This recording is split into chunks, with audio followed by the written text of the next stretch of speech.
শাপলা, শাপলা হচ্ছে বাঙালি মুসলমানের শাপলা।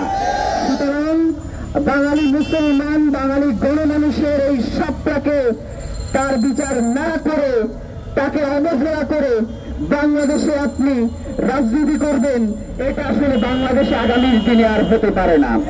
আপনাকে অনতিবিলম্বে শাপলার বিচারের দৃশ্যমান প্রক্রিয়া শুরু করতে হবে। আপনাকে জুলাই এবং পিলখানার বিচারিক কার্যক্রম শুরু করতে হবে। আমরা আপনাকে খাল কাটানোর জন্য সরকারে বসাই নাই। আমরা আপনাকে রাষ্ট্রের বর্তমানে যেই গুরুত্বপূর্ণ যেই কাজগুলো রয়েছে সেগুলো আপনাদেরকে সম্পাদন করানোর জন্য আমরা আপনাদেরকে অন্তর্বর্তীকালীন সরকারে বসিয়েছি। আপনারা তা না করে আপনারা পলিথিন নিষিদ্ধ করছেন, আপনারা খাল খনন করছেন, আপনার সেন্ট মার্টিন বন্ধ করে দিচ্ছেন। এই কার্যক্রমগুলো করার জন্যই শুধুমাত্র আপনাদেরকে সরকারে বসানো হয় নাই।